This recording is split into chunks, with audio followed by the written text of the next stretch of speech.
નમસ્કાર દર્શક મિત્રો,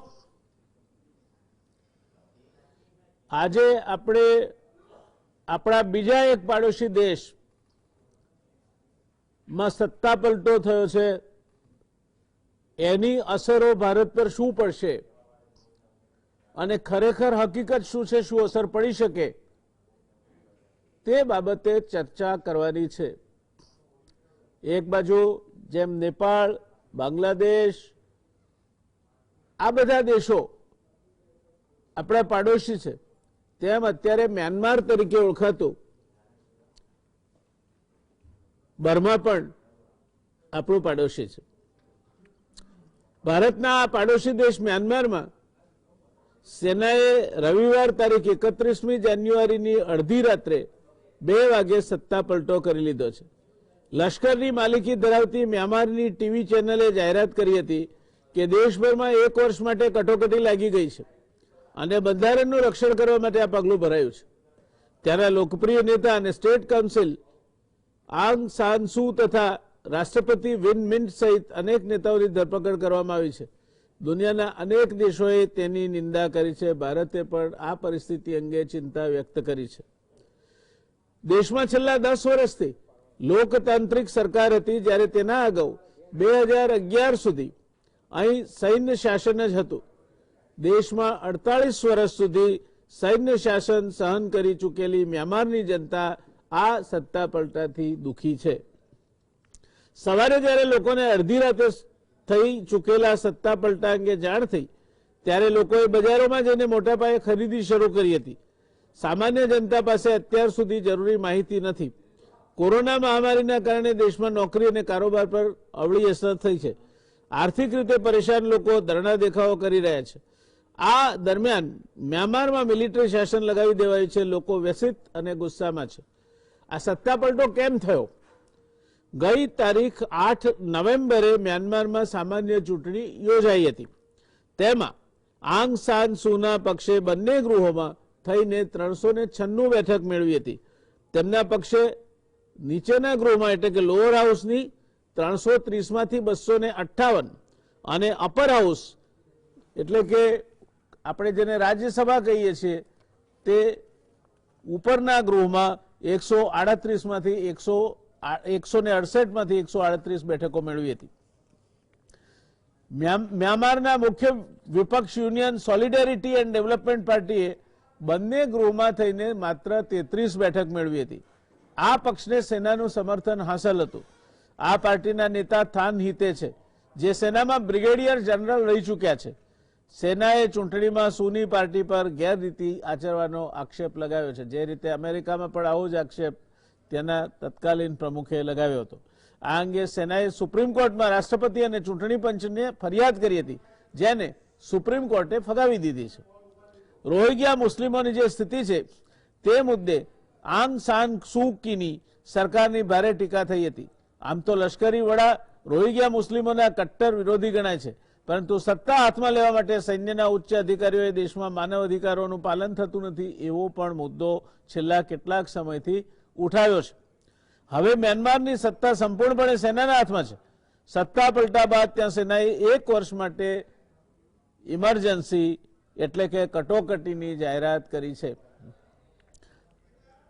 મ્યાનમારમાં 1962 થી દર્શક મિત્રો સમજો 1962 થી 2011 એટલે ખાસું 49 વર્ષ સુધી સૈન્યનું રાજ્ય રહ્યું। 2010માં પહેલીવાર ચૂંટણી યોજવામાં આવી, નાગરિક સરકાર બની, જેમાં જનતા દ્વારા ચૂંટવામાં આવેલા પ્રતિનિધિને રાજ કરવાની તક મળી। લોકતંત્ર આવ્યા પછી સંસદમાં સેનાના પ્રતિનિધિઓ માટે નક્કી કરાયેલ કોટા રાખવામાં આવ્યો। બંધારણમાં એવી જોગવાઈ કરવામાં આવી કે સુ કી ક્યારેય રાષ્ટ્રપતિની ચૂંટણી ન લડી શકે। પ્રશ્ન એ થાય છે કે જે કંઈ થયું છે એની ભારતને શું અસર થાય? દર્શક મિત્રો, ભારત અને મ્યાનમાર બંને પાડોશી છે। મેં આપને જણાવ્યું, બંનેના સંબંધ ઘણા જૂના છે। પાડોશી દેશ હોવાને કારણે ભારત માટે મ્યાનમારની 1468 કિલોમીટરથી વધુ લાંબી સરહદ છે। ભારત મ્યાનમારની વસ્તી 5.4 કરોડ છે, તો લગભગ ગુજરાતથી થોડી ઓછી ગણી શકાય, અને વિસ્તાર 6,76,500 75 ચોરસ કિલોમીટર, એટલે ગુજરાત કરતા 3 ગણા કરતા વધુ મોટો એનો વિસ્તાર છે. બંગાળની ખાડીમાં સમુદ્રની સરહદથી પણ બંને દેશો જોડાયેલા છે. અરુણાચલ પ્રદેશ, મિઝોરામ, મણિપુર અને નાગાલેન્ડની સીમા મ્યાનમાર પાસે આવેલી છે. આ રાજ્યોમાં અલગાવવાદ અને ઘૂસણખોરીને અટકાવવા માટે ભારત માટે મ્યાનમારનો સાથ હોય એ અગત્યનું છે. મ્યાનમારમાં લગભગ 50 વર્ષ રહેલી ફોજી સરકાર ભારત સાથે સંબંધ બગાડવાના પક્ષમાં નથી. જો કે ભારત મ્યાનમારમાં લોકતંત્રને ટેકો આપે છે એટલા માટે મ્યાનમારની સેનાનો ચીન તરફ ઝૂકવાનો અણસાર છે. એવા પણ સમાચારો મળે છે કે ચીન મ્યાનમારના વિદ્રોહીને હથિયાર આપીને તેમને ભારત વિરુદ્ધ ઉશ્કેરી રહ્યું છે. આવું કરીને તે પૂર્વોત્તર રાજ્યોમાં અશાંતિ ફેલાવવા માંગે છે.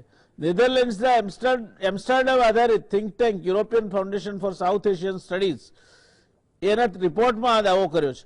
જર્મન સમાચાર એજન્સી DWના રિપોર્ટ પ્રમાણે પાકિસ્તાની ગુપ્તચર એજન્સી ISI મ્યાનમારમાં આતંકવાદી સમૂહોને ટ્રેનિંગ આપી રહી છે, જેનો હેતુ સીમા પાર આતંકવાદને પ્રોત્સાહન આપી દેશને અસ્થિર કરવાનો છે. સાઉથ એશિયા ડેમોક્રેટિક ફોરમના એનાલિસ્ટ સિગફ્રીડ ઓ વુલ્ફે આ માહિતી આપી હતી. ચીન અને પાકિસ્તાનનું મ્યાનમારમાં જોડાણ ભારત માટે મોટું જોખમ બની શકે છે.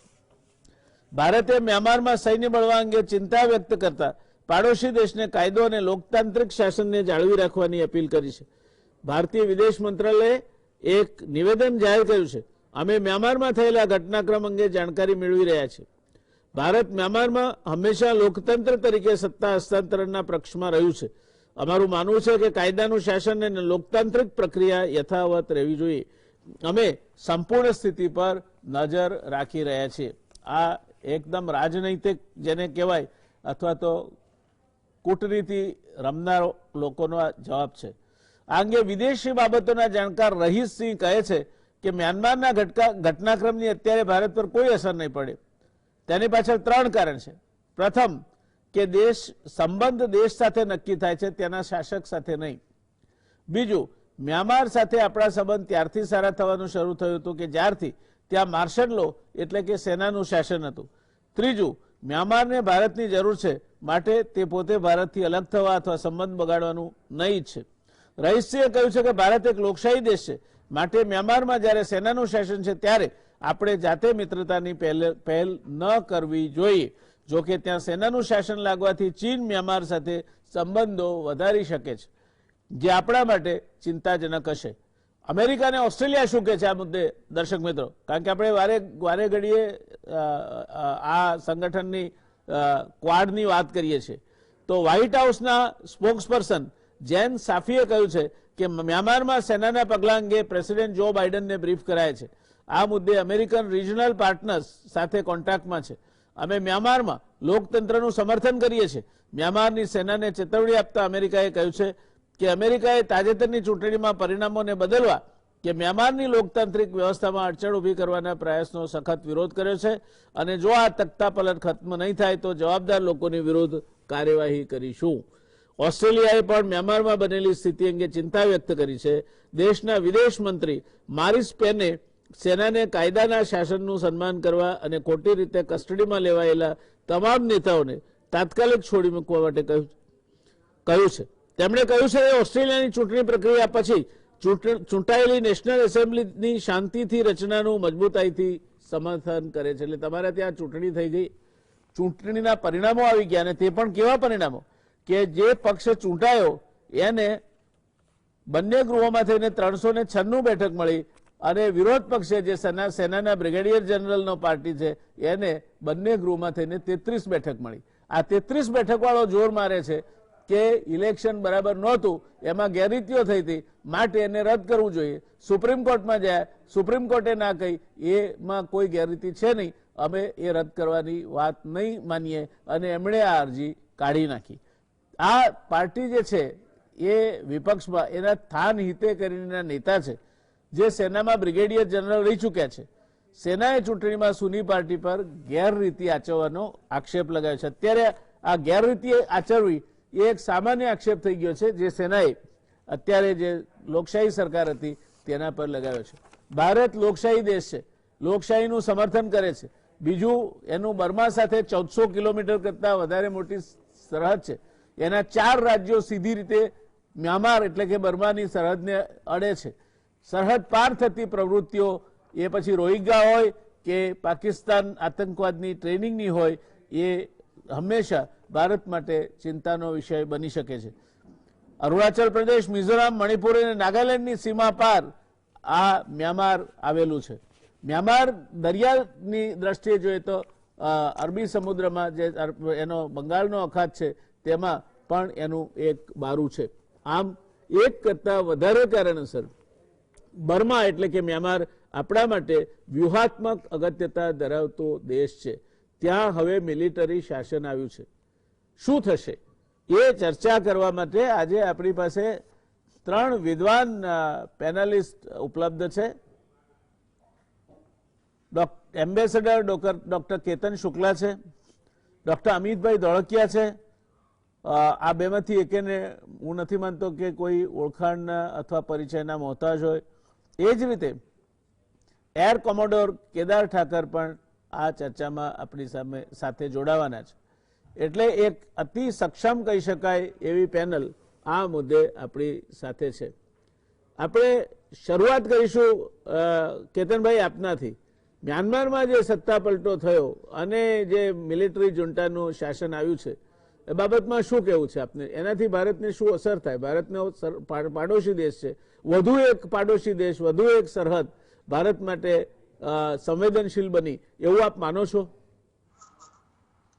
મ્યાનમાર ભારત માટે બહુ ઇમ્પોર્ટન્ટ કન્ટ્રી છે.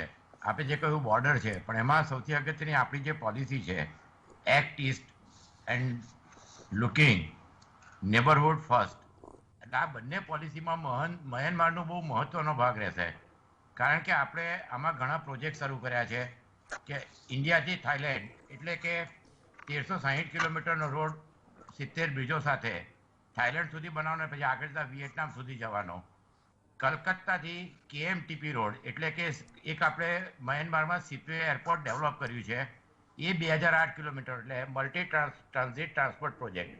એટલે આ બંને પ્રોજેક્ટ ઇન્ડિયા માટે બહુ અગત્યના છે. એટલે આ એક જે કહેવાય તાજેતરમાં જે થયું છે એનો, એ પહેલા મ્યાનમાર અને આપણા સંબંધો ઘણા વર્ષોથી ઘણા સારા રહ્યા છે. અને આપણે જે કહ્યું કે ડેમોક્રેસી, તો લોકશાહી, આપણે લોકશાહી દેશ છીએ, પણ મ્યાનમારના આપણા સંબંધો છે એમાં પ્રિન્સિપલ કરતાં પોલિસી વધારે મહત્વની રહી છે. આપને યાદ હશે ફર્નાન્ડિસના ટાઈમમાં એ જે એમની એ એક્ટિવિસ્ટ હતા બર્મીઝ, એ વખતે આપણા સંબંધો થોડા બગડ્યા હતા. તો જે સરહદ ઉપર જે નાગાલેન્ડ અને અરુણાચલ પ્રદેશમાં સારી એવી તકલીફ પડી હતી, એ પછી આપણા સંબંધો ધીમે ધીમે ફરી સારા થતા ગયા.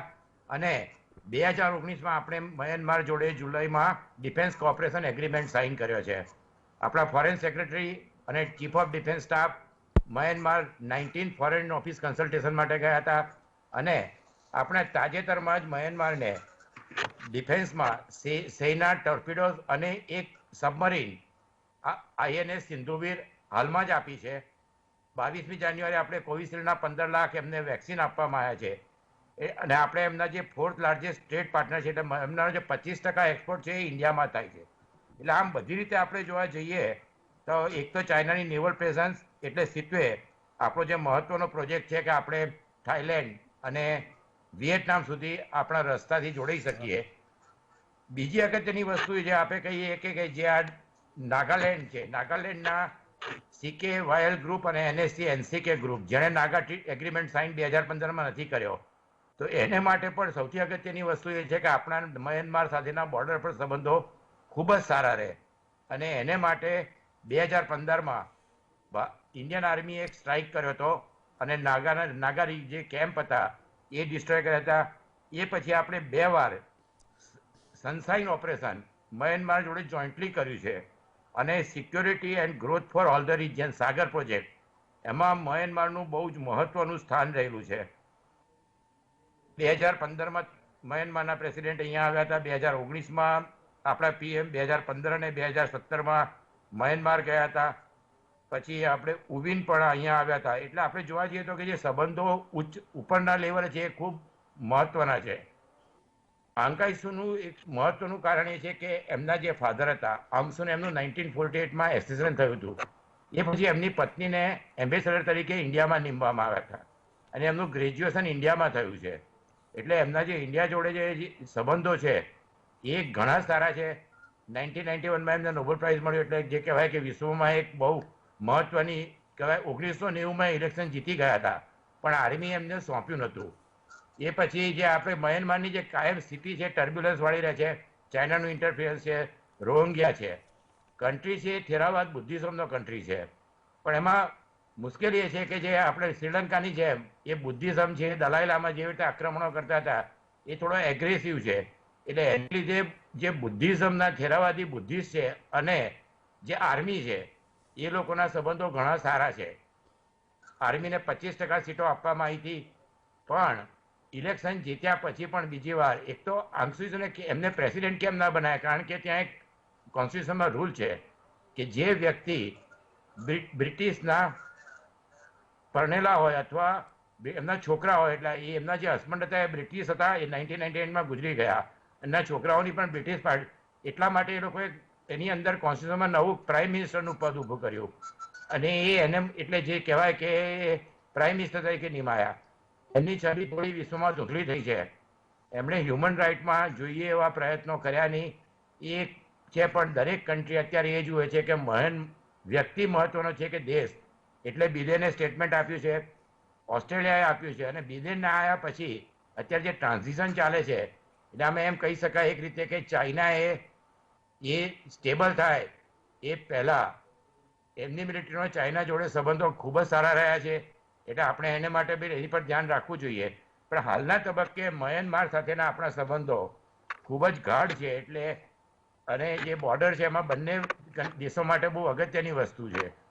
બર્મા જોડે આપણા સંબંધ છે બહુ, જેને કહેવાય ને કે સુભાષચંદ્ર બોઝે ત્યાંથી જ આપણે આઝાદી આર્મીની શરૂઆત કરી હતી કે give me the blood I will give you the independence, જે બહાદુર શાહ જફરની એ સમાધિ હતી ત્યાંથી.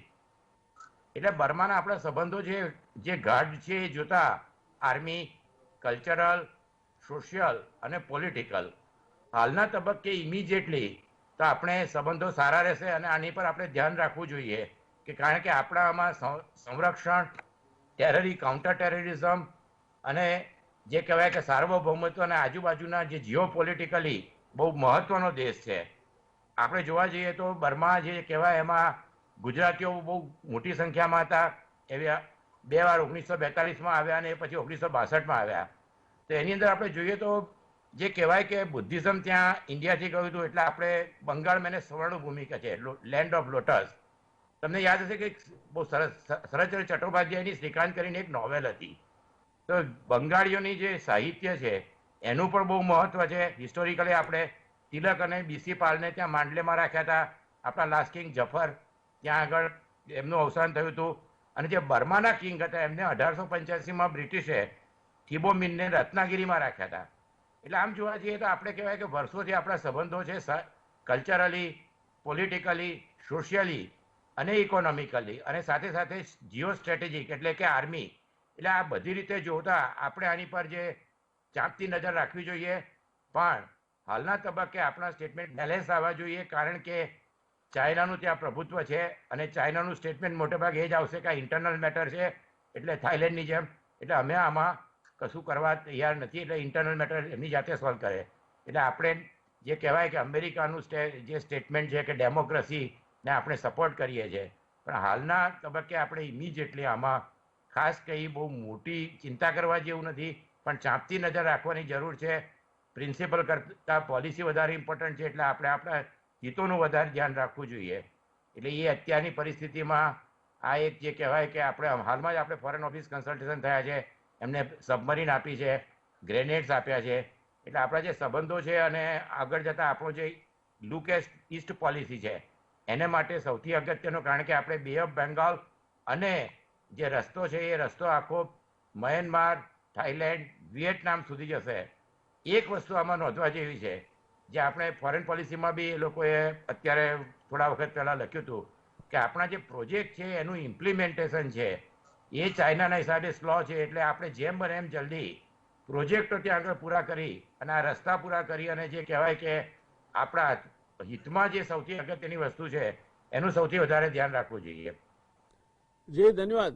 દર્શક મિત્રો, એક કરતા વધારે કારણોસર આપણા મ્યાનમાર સાથેના સંબંધો અગત્યતા ધરાવે છે.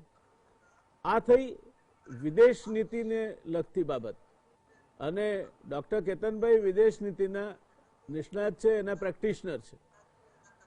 બીજો એક મુદ્દો આમાંથી ઉપસ્થિત થાય છે એ છે કે સેનાને તમે માંડ કરીને સત્તામાંથી દૂર કરીને લોકશાહી સ્થાપી હતી. આમ છતાંય એની સેનાની અમુક બેઠકો તો અનામત રહે જ. એટલે સેના એક વખતે સત્તાનો સ્વાદ ચાખી જાય પછી એ પાકિસ્તાન હોય, મ્યાનમાર હોય કે અન્ય કોઈ દેશ હોય, તો સેનાને સીધી આડકતરી રીતે રાજનીતિમાં ખેંચવી એ કેટલું હિતાવહ છે એ પેપર મેં ફોડી નાખ્યું છે અમિતભાઈ માટે. આપણે રોકાઈશું એક નાનકડા કમર્શિયલ બ્રેક માટે, અને અમિતભાઈ ત્યાર પછી સીધો આપની પાસે આવીશ કે સેનાને રાજનીતિમાં ભેળસેળ કરવી, એની સાથે ચેડા કરવા, એને પંપાળવી, એને રાજનીતિમાં સીધી આડકતરી રીતે રસ લેતી કરવી, એ આપના મતે આ બધા દેશોનો અનુભવ જોતા કરવા જેવું ખરું કે સેનાને સેનાનું જ કામ કરવા દેવું જોઈએ? કારણ કે આપણા બંધારણમાં તો ત્રણેય વિંગ જુદી છે, ત્રણેયના ચીફ જુદા હતા. હવે પરિસ્થિતિ થોડી બદલાઈ છે, તો એને ધ્યાનમાં રાખીને આપની કોમેન્ટ શું માંગીશ, પણ એક બ્રેક બાદ. દર્શક મિત્રો, રોકાઈશું એક નાનકડા કમર્શિયલ બ્રેક માટે. નમસ્કાર દર્શક મિત્રો, મ્યાનમારમાં જે સત્તા પલટો થયો છે, સેનાએ સત્તાના સૂત્રો હસ્તગત કર્યા છે, તે સંબંધમાં રસપ્રદ ચર્ચા ચાલી રહી છે.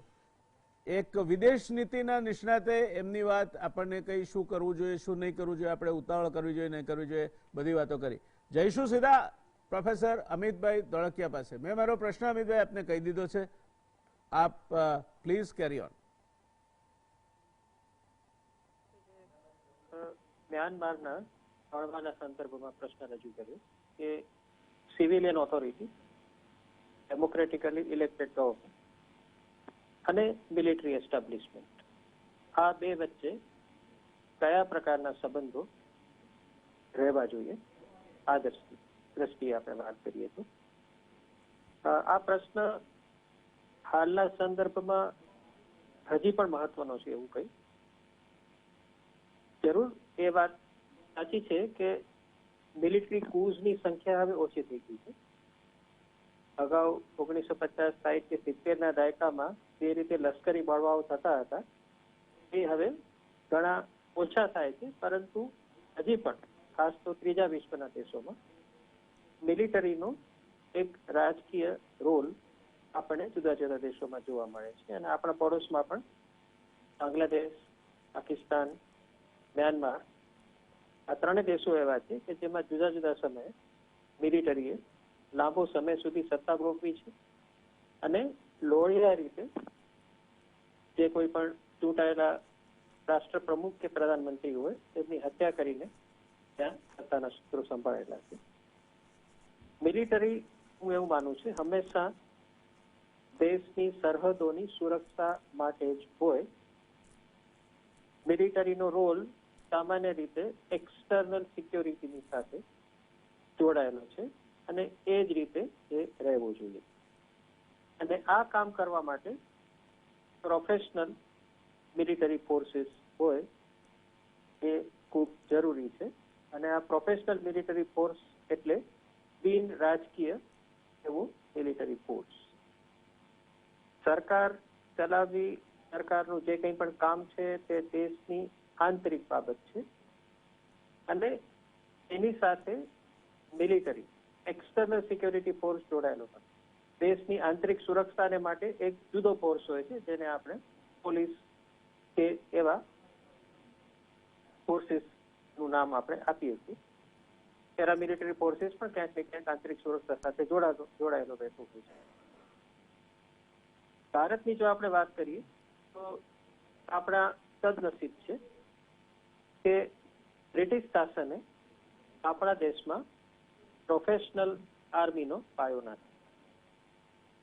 રાજા, સેનાપતિ, લશ્કર આ બધું એકબીજાની સાથે સૈકાઓ સુધી ભારતમાં જોડાયેલું અને સેના અને સેનાપતિ અને સિવિલિયન ઓથોરિટી એકબીજાની સાથે જોડાયેલી જ હંમેશા યુદ્ધો કરેલા છે અને એની ઘણી બધી ઐતિહાસિક વાયકાઓ પણ આપણે ત્યાં પ્રવર્તે છે.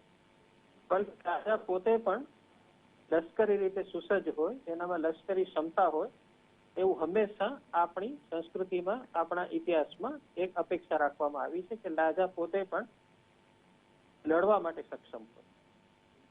આ જે કન્સેપ્ટ છે કે રાજાનું કામ લડવાનું નથી, રાજાનું કામ રાજ કરવાનું છે અને લડવા માટે તમારે એક બીજો પ્રોફેશનલ કોર્સ ઉભો કરવો જોઈએ, એક આધુનિક લોકશાહી વિચારધારાની છે. અને બ્રિટિશ શાસને પહેલી વખત પ્રોફેશનલ ઇન્ડિપેન્ડન્ટ આર્મીનો ભારતમાં પાયો નાખ્યો. એને પરિણામે સ્વતંત્રતા બાદ પણ આપણો જે મિલિટરી ફોર્સ છે, મુખ્યત્વે આર્મી, કારણ કે નેવી અને એરફોર્સ પાસે એટલી સંખ્યામાં બળ નથી હોતું, એટલી સંખ્યામાં એમની પાસે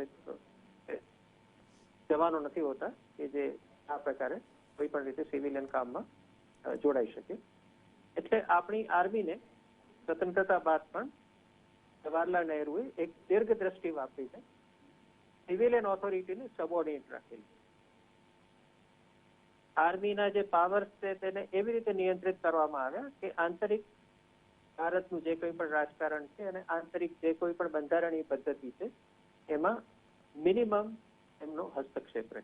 આપણે ભારતનું બંધારણ વાંચીએ તો એમાં પણ સીધી રીતે કોઈ જગ્યાએ મિલિટરીને કે આપણા લશ્કરને કોઈ ભૂમિકા નથી આપવામાં. અને આ ખૂબ દીર્ઘ દ્રષ્ટિથી કરેલું કામ છે. આની પાછળ એક બીજું પણ ફેક્ટર મને એવું લાગે છે કે આપણે ઉલ્લેખ કરવો જોઈએ. જે ત્રીજા વિશ્વના દેશોમાં હિંસા દ્વારા, મિલિટરી એક્શન દ્વારા સ્વતંત્રતા લેવામાં આવી, ત્યાં શું હતું કે એક લશ્કરી દળ બ્રિટિશ શાસનની વિરુદ્ધ ઊભું કરવામાં આવેલું અને લશ્કરી દળ સ્વતંત્રતા પછી તે રાજ્યનો હવાલો એને પોતા પાસે લઈ લીધો. કારણ કે ભારતે પોતાની સ્વતંત્રતાની ચળવળ મહાત્મા ગાંધીના નેતૃત્વ હેઠળ અહિંસક રીતે લડી. આપણી પાસે એવો કોઈ લશ્કરી એવો દળ નહોતું કે જે એવો ક્લેમ મૂકે સ્વતંત્રતા પછી કે અમને પણ તમે સત્તામાં હિસ્સેદારી આપો. એટલે આ બધા જ ફેક્ટર્સ છે તે ભારતની લોકશાહી વ્યવસ્થાની ફેવરમાં ગયા અને એને પરિણામે ભારતની અત્યારની જે કોઈ પણ આપણી લશ્કરી વ્યવસ્થા છે એ સંપૂર્ણપણે પ્રોફેશનલી કામ કરે છે અને એને અત્યાર સુધી કોઈ જ રાજકીય ભૂમિકા, રાજકીય હસ્તક્ષેપ કર્યો નથી. જે મને લાગે છે કે વિશ્વમાં એક ખૂબ જ પ્રશંસનીય અને આદરણીય એવું એક ઉદાહરણ આપણે લોકશાહી દેશોમાં ઊભું કર્યું છે. પાકિસ્તાનમાં આવું એટલા માટે નથી થયું કારણ કે શરૂઆતથી જ પાકિસ્તાનની રાજકીય નેતાગીરી નબળી હોવાને કારણે પોતાને બચાવવા માટે એમણે હંમેશા લશ્કરનો ઉપયોગ કર્યો અને તક મળી ત્યારે પાકિસ્તાનના લશ્કરે એ જ સત્તાધીશોને હટાવી દીધા. એટલે મને એવું લાગે છે કે ભારતને માટે હજી પણ કોઈ એવી પરિસ્થિતિ નથી કે જેમાં આપણે આ મ્યાનમારનો જે લશ્કરી બળવો છે એનાથી ચિંતિત થવું જોઈએ આપણી લોકશાહીના સંદર્ભમાં. એક વાત હું જરૂર કહીશ કે આપણે આપણા લશ્કરનો આંતરિક સુરક્ષા માટે ઓછામાં ઓછો ઉપયોગ કરવો જોઈએ. લોકોને પણ ક્યારેક ક્યારેક ચાનસ ચડતી હોય છે કે લશ્કરને સોંપી દેવું જોઈએ, લશ્કરને બોલાવી લો, કોમ્યુનલ રાયટ્સ થાય તો પણ લશ્કરને બોલાવી લો, શ્રીનગરની ગલીઓમાં પણ લશ્કરને લડાવો. લશ્કરનું કામ દેશના આંતરિક નાગરિકો સાથે લડવાનું કે આંતરિક સુરક્ષા સાથે જોડાવાનું નથી અને લશ્કરના વ્યક્તિ માટે પણ આ એક બહુ દુવિધાની સ્થિતિ હોય. તમે અમદાવાદના કોમ્યુનલ રાયટ્સમાં આપણે અનેક વખત આર્મીનો ઉપયોગ કર્યો છે 1980ના દાયકામાં, પરંતુ એક લશ્કરના વ્યક્તિ માટે પોતાના જ દેશના નાગરિકો સામે બંદૂક ઉપાડવી કે એમની સામે કોઈ પણ કાર્યવાહી કરવી એ બહુ કઠિન કામ. કાશ્મીરમાં કામ કરતા લશ્કરના જવાનો હંમેશા એવું કહેતા હોય છે કે શ્રીનગરની ગલીઓમાં લડવું એ અમારું કામ નથી, અમારું કામ છે પાકિસ્તાન સાથે લડવું અને સરહદ પર કાર્યવાહી કરવી. તો બને ત્યાં સુધી આપણે લશ્કરનો ઉપયોગ ઓછામાં ઓછો આંતરિક કાયદો અને વ્યવસ્થાની સ્થિતિ માટે કરવો જોઈએ. એને કારણે લશ્કરની જે ભૂમિકા છે એમાં કોઈ આંતરિક પરિમાણ ના જોડાય અને લશ્કરના કોઈ વ્યક્તિને આંતરિક પરિસ્થિતિઓમાં જોડાવાની ઈચ્છા ના થાય. એક બીજી પણ વાત કરીશ કે એક નવું આપણે પરિમાણ ભારતમાં જોવા મળ્યું છે કે છેલ્લા કેટલાક વખતથી લશ્કરના નિવૃત્ત વડાઓ રાજકારણમાં સીધી રીતે જોડાવા લાગ્યા છે. આપણે જાણીએ છીએ કે જનરલ વીકે સિંહ પણ ચૂંટણી લડ્યા ભારતીય જનતા પાર્ટી તરફથી અને મંત્રી પણ બન્યા છે.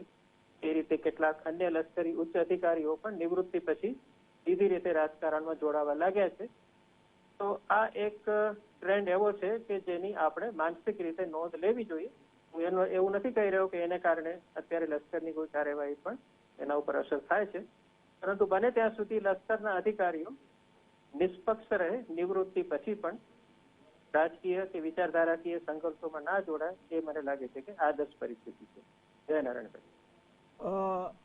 આપની વાત સાથે સંમત થવા જેવું છે, કારણ કે લશ્કર છે સ્ટ્રાઇકિંગ ફોર્સ છે, એનું એક દેશની પ્રજામાં એના માટે ખૂબ મોટું માન છે અને એનો ઉપયોગ જેમ ડૉક્ટર જે જીવન રક્ષક દવાઓ છે એ ક્રિટિકલ કેર માટે જ કરે છે, લશ્કરનો ઉપયોગ પણ દર્શક મિત્રો ક્રિટિકલ કેર માટે જ કરવો જોઈએ. બહારના ભય સામે પોતાના દેશને સુરક્ષિત રાખવો, સરહદ સલામતી રાખવી, તે લશ્કરનું કામ છે.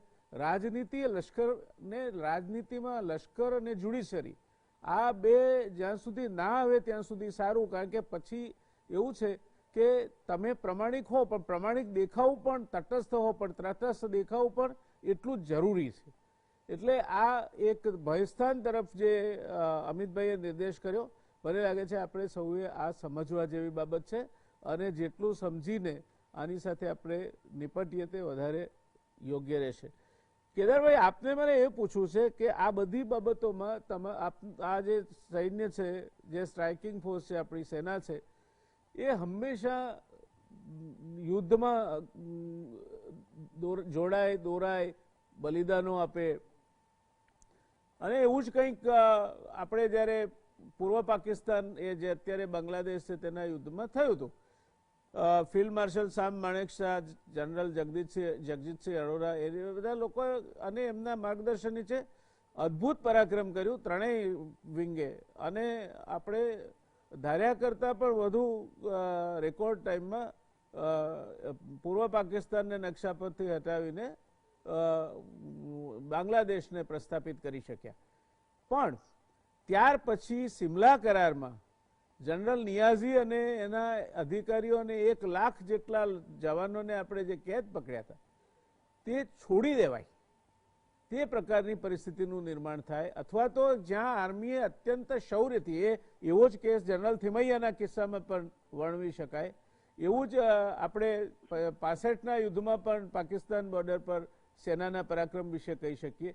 ત્યારે કઈ પ્રકારની તમને આમ લાગે છે કે એ સેનાના મોરલ પર કઈ રીતની અસર કરે કે જ્યારે તમે જીતો, જાનના જોખમે લડો, દેશનો તિરંગો છે અંદર સુધી ફેરાવો અને પછી એક સરસ મજાની તક આવે અને એ તક તમારા નજર સામે ગુમાવાઈ દેવાય, કેવું લાગે તમને? જયનારાયણભાઈ, ગુડ ઇવનિંગ. ઘણા વખતે મુલાકાત થઈ રહી છે તમારી સાથે. તમે પ્રશ્ન પૂછ્યો એ પહેલા સૌથી પહેલા તો એ કહીશ કે ભાઈ ડોક્ટર અમિતભાઈ ધોળકિયાએ બહુ વિસ્તારપૂર્વક લશ્કરની વાતો કરી, મિલિટરી કુની વાતો કરી કે કઈ રીતે બાંગ્લાદેશ, પાકિસ્તાન અને આસપાસના દેશોમાં મિલિટરી થઈ રહ્યા છે. ખૂબ જ એમણે ક્રેડિટ આપી જવાહરલાલ નહેરુની દીર્ઘ દ્રષ્ટિને અને એ જ રીતે ક્રેડિટ આપી બ્રિટિશરોને કે જેણે એક પ્રોફેશનલ આર્મી તૈયાર કર્યું. પણ એક વસ્તુ આપણે ધ્યાનમાં લઈએ કે એ જ બ્રિટિશ આર્મીની લીગસી બાંગ્લાદેશ અને પાકિસ્તાનમાં પણ હતી. આપણે ત્યાં પહેલેથી જ ડેમોક્રેસી એસ્ટાબ્લિશ થઈ, ડેમોક્રેટિક વેલ્યુઝ એસ્ટાબ્લિશ થઈ. એની ક્રેડિટ જવાહરલાલ નહેરુ અને એમની સમવાડીય જે બધા નેતાઓ હતા એને ચોક્કસ આપીશું આપણે. પરંતુ પાકિસ્તાનમાં શું થયું? વીક લીડરશીપ હતી, એને કારણે જ મિલિટરી આવ્યું એવું નથી. there is a difference in the mindset of the two militaries. અને આજની ચર્ચામાં મિલિટરી તરફથી હું પ્રતિનિધિત્વ કરી રહ્યો હોવાથી થોડો હું આ ચાન્સ મારે પોતાને પણ સાંભળવાનો લઈશ. We must give credit to the Indian armed forces કે જે થ્રુઆઉટ એ પોલિટિકલ રહ્યા છે. જે જાતની વ્યવસ્થા કરવામાં આવી ઇન્ડિપેન્ડન્સ પછી નહેરુ અને સરકારે કે armed forces should remain apolitical, એ સ્વીકારી અને એ પ્રમાણે પોતાને તૈયાર કર્યા. They continuously focused on professional preparedness, professional training. 71ની લડાઈમાં જ્યારે ફિલ્ડ માર્શલ માણેકશાનું નામ બધે ખૂબ ચર્ચાતું હતું અને most powerful and successful general તરીકે હતા, ત્યારે ઇન્દિરા ગાંધીના કાનમાં લોકોએ વાત નાખી હતી કે આ માણસ એટલો પાવરફુલ થઈ ગયો છે કે મિલિટરી કૂ કરી શકે. અને છતાં તમને ખબર છે કે એનો અણસાર કે એ જાતની કોઈ ચર્ચા કે એ જાતની કોઈ અફવા પણ નહોતી આવી એક વખતે કે ભાઈ હવે આર્મી આટલું પાવરફુલ છે, એને પબ્લિકનો એટલો સપોર્ટ છે એટલે કદાચ મિલિટરી કૂ કરી શકે. So we must let's give credit to the Indian armed forces who have merrily accepted and understood the arrangement and its position in a democratic governance. જી બહુ સાચી વાત છે. જ્યાં સુધી તમે 71ની વાત કરી, હવે લશ્કર છે એટલે એનું કામ લડવાનું છે ખાલી એટલું નથી, એ પણ જીઓપોલિટિક્સ સમજે છે, એ લોકો પણ ઇન્ટરનેશનલ રિલેશન્સમાં રસ લે છે અને સમજે છે. અને એટલે જ જયારે સિમલા એગ્રીમેન્ટની જેવી વાત જયારે બને, it is definitely a disappointment. It was a golden opportunity. Yes 47 થી આપણે કાશ્મીરનો પ્રોબ્લેમ જે હતો અને જે આપણે હવે લગભગ 25 વર્ષ જેવું થઈ ગયું હતું, સોલ્વ કરવાની કોઈ અંદેશો દેખાતો નહોતો, યુએન કઈ કરી નહોતું શકતું, એના રિઝોલ્યુશન ઇમ્પ્લિમેન્ટ કરી નહોતું શકતું, ત્યારે આનાથી વધારે કોઈ સારો ચાન્સ હતો જ નહીં. Somewhere our leadership failed and Bhutto was smart enough. Bhutto જો આ જાતનો કરાર ન થયો તો પાકિસ્તાનમાં રહેવું મુશ્કેલ થઈ પડે, એ પરિસ્થિતિ હતી. જી There were high hopes. He had lost everything. એની પાસે કઈ હતું જ નહીં, બચ્યું જ નહોતું, except touching our feet, actually speaking. પણ એમાંથી એ આ જાતનું કરારનામું કરી શક્યા અને he literally got away with it. એટલે આ એક ડેફિનેટલી ઇટ ઇઝ ડિસ્ટર્બિંગ. હું એમ નહીં કહું કે મોરાલ ઉપર અસર થશે કે એવું એમ, પણ ઇટ ઇઝ ડેફિનેટલી ડિસ્ટર્બિંગ કે આટલું મોટું પરાક્રમ, આટલી મોટી લડાઈ લડે, આટલો બધો ત્યાગ આપ્યા પછી એક લાઈફ લોંગ ઓપોર્ચ્યુનિટી આવી હતી કાશ્મીર પ્રોબ્લેમ સોલ્વ કરવાની, એ કેમ આપણે ચૂકી ગયા? કેમ આપણા એ વખતના નેતાઓ અને એના જે એડવાઇઝર્સ હતા એ કેમ આ વાત ચૂકી ગયા? કેમ આ જાતનો કરાર હતો? એ જ રીતે અમુક જે ઇમ્પોર્ટન્ટ જીઓપોલિટિકલી અને સિક્યોરિટી પોઈન્ટ ઓફ વ્યૂથી અમુક એરિયાઝ જે આપણે એક્વાયર કર્યા હોય, હાજીપીર પાસ કાશ્મીરમાં જે છે, હાજીપીર પાસ આપણે પાછો પાકિસ્તાન પાસેથી લઈ લીધો હતો અને પાછો આપવો પડ્યો. So these are some of the things which certainly pinches us. કે આના માટે હવે આ એક પ્રોબ્લેમ સોલ્વ થઈ શકતો હતો અને આપણે ચૂકી ગયા. It is definitely disturbing, although not it doesn't affect the morale as such at the lower level. G no we have કેદારભાઈ highest respect for our armed forces. એક નાનો પ્રશ્ન મારે પૂછવો છે આપને, પછી then I will move away to કેતનભાઈ. General Manekshaw અથવા તો જનરલ થિમૈયા એમને રાજ્ય કક્ષાના મંત્રી કે કેબિનેટ મંત્રી બનાવ્યા હોત તો એ બન્યા હોત? I don't think. At least General Manekshaw was very clear. General Manekshaw was very clear that he will not accept. એ કોઈ પણ બીજી પોઝિશન એક્સેપ્ટ કરવા તૈયાર જ નહોતા. એમને યુકેમાં હાઈ કમિશનર તરીકે મૂકવા માટે અને બીજી ઇન્દિરા ગાંધી ઓફરો કરેલી. એણે કીધું હું લશ્કરી વડા છું. I will accept field marshal's rank and nothing more, nothing less. That is the spirit. અને અમિતભાઈની વાતથી હું સંબંધ થાઉં છું કે જયારે આટલું 35-40 વર્ષનું તમારું મિલિટરી કેરિયર રહ્યું છે, આટલું સારું તમે પરફોર્મન્સ કર્યું છે, આટલું તમે સેવા આપી છે, then you should retire gracefully. And like they say, old soldier never dies. Old soldier only fades away. Yes. So you should gradually fade away from the limelight and be happy with yourself. Yes. જે general pattern માટે કહેવાય છે કે then at the end of the movie the director asked then what happened to General Patton. So he said Patton was a product of war. With war he flourished and with the end of war he disappeared in the oblivion. Absolutely. એટલે આ આપણા રાજનેતાઓએ સમજવાની જરૂર છે કે how to keep these temptations, તમે એને temptation થી દૂર કેમ રાખવા. I think you have very validly made this point. Ketanbhai, back to you now. Pakistan અને ભારત વચ્ચે ટેન્શન ચરમસીમાએ હતું ત્યારે અમેરિકાના પ્રમુખ જાહેર કરે છે કે by 4 o'clock you should have good news from Pakistan and India. અને પાકિસ્તાને આપણા પાયલોટને મુક્ત કર્યા અને આપણે કહ્યું કે મૈત્રીપૂર્ણ રીતે સંધિથી આપણે વાર્તાથી પ્રશ્નો નિપટાવીશું. Do you think that our leadership be they in તાશ્કંદમાં એ જ વસ્તુ લાલબહાદુરજી સાથે બની હોય, આ જ વસ્તુ કદાચ મિસેસ ગાંધી સાથે એમના ટેનોરમાં બની હોય, કે આ જ વસ્તુ ત્યાર પછીના નેતાઓ સાથે બની હોય? આપને લાગે છે કે we are always being influence from outside powers? આજે ને અત્યારે છેલ્લા 5 વર્ષ કે 6 વર્ષથી વોટ્સઅપ યુનિવર્સિટીમાં જાત જાતના લખાણો આવે છે. માણેક સાહેબ હું વર્ષો પહેલા મળ્યો હતો. જનરલ માણેક સાહેબે કહ્યું હતું કે field marshal will be field marshal. એ થિમૈયાનું બી હતું. યસ, એમણે એમની બાયોગ્રાફી દીપેન્દર સિંઘે લખી છે. આર્મીમાં અમિતભાઈએ જે કહ્યું ને બહુ અગત્યનું છે. એમાં પણ બીજા 3 મુદ્દા છે. એક તો પાકિસ્તાન અને મ્યાનમાર એ છે ને નાના નાના કન્ટ્રી છે. ઇન્ડિયાની ડાયવર્સિટી એટલી બધી મોટી છે કે આર્મી કૂ થવાનું કે આર્મી એને જે કહેવાય કે કરી શકે એવી પરિસ્થિતિ થઈ શકે એમ નથી.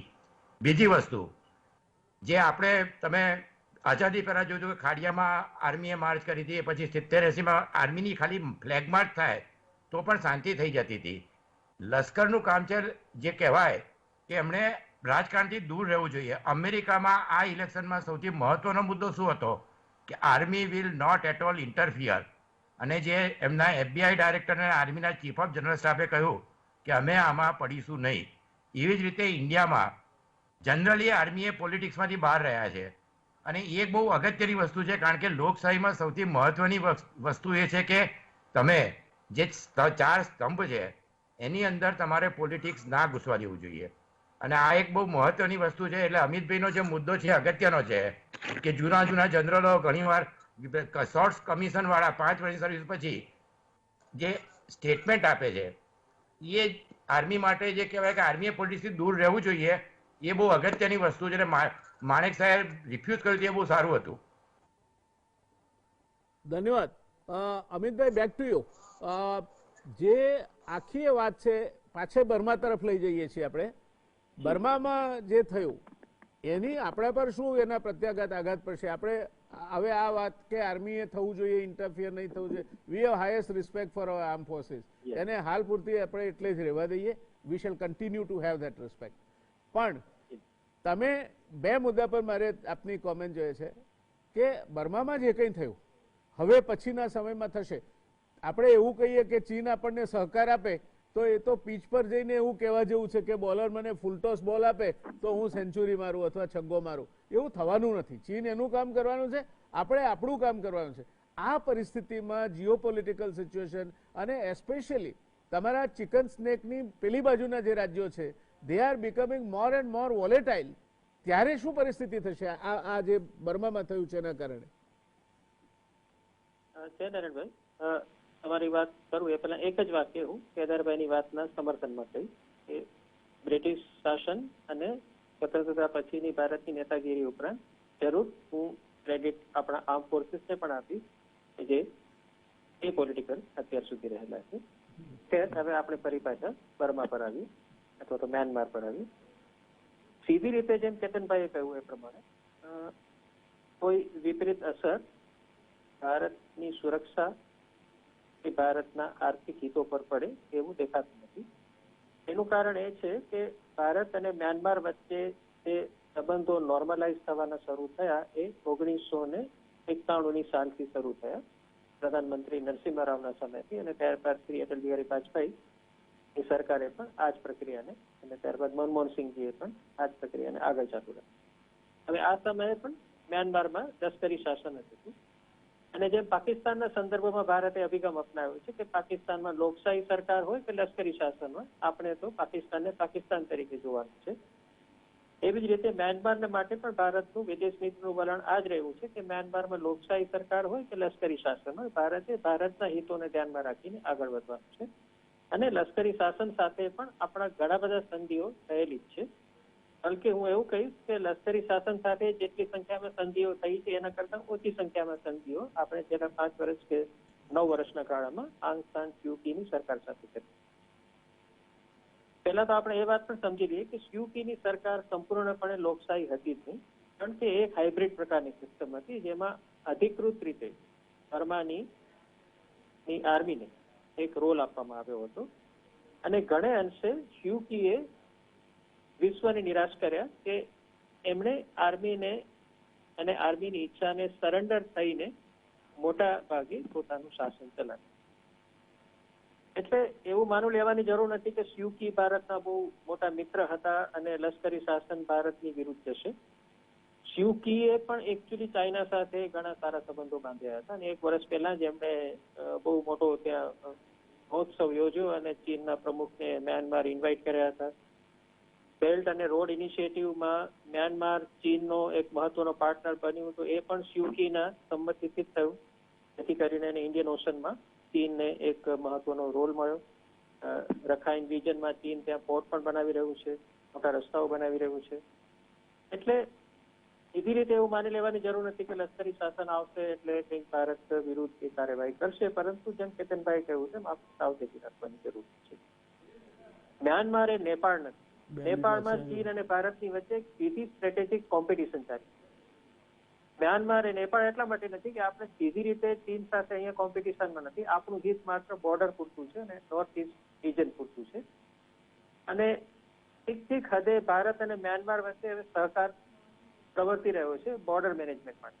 બલકે બોર્ડરનો ઘણો બધો ભાગ આપણે દિવસમાં 4 થી 5 વખત ખુલ્લો કરીએ છીએ. આ બોર્ડર એવી છે કે જે ઓપન બોર્ડર ટાઈપની થઈ જાય છે. દિવસના ઘણો વખત તમે એને ટ્રેડિંગ પોઈન્ટ કહીએ છીએ. ભારતના લોકો મ્યાનમાર જેમ બહારથી એને ખરીદી કરી શકે છે, મ્યાનમારના લોકો પણ ભારતમાં આવીને ખરીદી કરી શકે છે.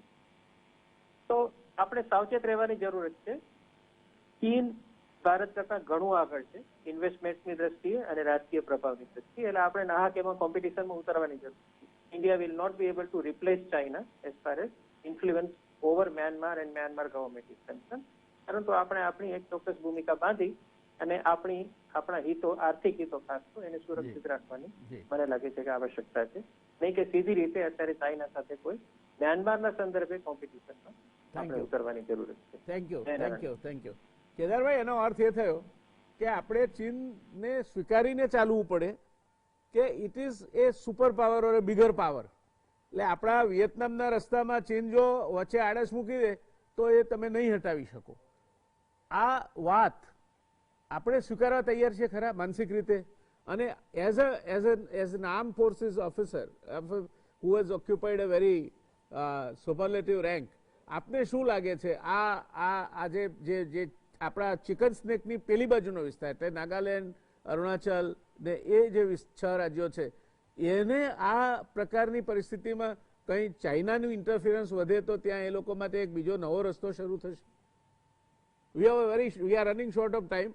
Please make a very focused statement. yes, તમે પહેલી વાત કરી કે ચાઇના સુપર પાવર છે, આપણે સ્વીકારવું પડે.